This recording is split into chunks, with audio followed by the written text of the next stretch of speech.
I thought our 10-year marriage was a fortress. We had built a life together brick by brick, with laughter, dreams, and 2 amazing kids. Sarah and I were that couple, the one everyone looked up to. We were a team, partners in crime, best friends.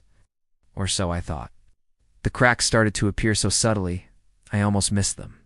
She began working late more often. Her phone became an extension of her hand, always angled away from me. When I'd ask about her day, her answers became vague, just one-word replies while she scrolled endlessly. I told myself it was just stress from work. I told myself I was being paranoid. I didn't want to believe that the foundation of our life could ever crumble. One night, the truth came crashing down. I woke up around 2 a.m. feeling thirsty. As I walked past the living room, I saw a faint glow. It was Sarah, asleep on the couch.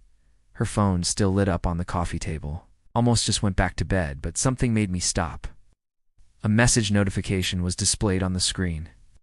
It wasn't the content of the message itself that froze me, but the sender's name, my love, with a heart emoji. My heart pounded in my chest. My love. That wasn't my name in her phone. With trembling hands, I picked it up. My thumb hovered over the screen, a war raging inside me. Part of me screamed to put it down, to go back to bed and pretend I saw nothing. But the other part, the part that had been suffocating under a blanket of suspicion for weeks, needed to know. I opened the message thread. It was like stepping into an alternate reality. I scrolled up, my world unraveling with every word. Can't wait to see you again, one message read. Last night was incredible. I miss your touch. It went on and on weeks, maybe months, of secret conversations, of shared intimacies, of a life she was living completely separate from me, from our family.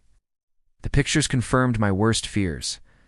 Photos of them together, laughing, holding hands, looking at each other in a way she hadn't looked at me in years. It was a man from her office, someone she had mentioned in passing as just a colleague. A colleague. The betrayal was a physical blow, knocking the air from my lungs. I sank to the floor, the phone slipping from my grasp. Every memory we had ever made suddenly felt tainted, like a beautiful painting splashed with mud. Our wedding day, the birth of our children, our family vacations, were they all just a performance? Was I the only one who believed in our story? I looked at her, sleeping so peacefully on the couch, and I didn't even recognize the woman I had spent a decade of my life with. She was a stranger. A stranger who had shattered our home with a few taps on a screen. The silence of the house was deafening, broken only by the sound of my own heart breaking. In that moment, I knew nothing would ever be the same again. The life we had so carefully built together was gone, reduced to a pile of rubble by a late-night message. The days that followed were a blur of pain and confusion. Confronting her was the hardest thing I've ever had to do. The tears, the pleas for forgiveness, they all felt hollow. The trust, the very bedrock of our relationship, was gone, and I didn't know if it could ever be rebuilt.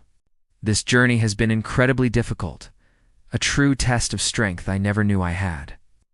For anyone out there going through a similar heartbreak, know that you are not alone. The pain can feel all-consuming, but reaching out for support is crucial. Talking to friends, family, or a professional can make all the difference. Remember to be kind to yourself as you navigate this storm. Thank you for listening to my story. If it resonated with you, please consider subscribing for more stories about overcoming life's toughest challenges.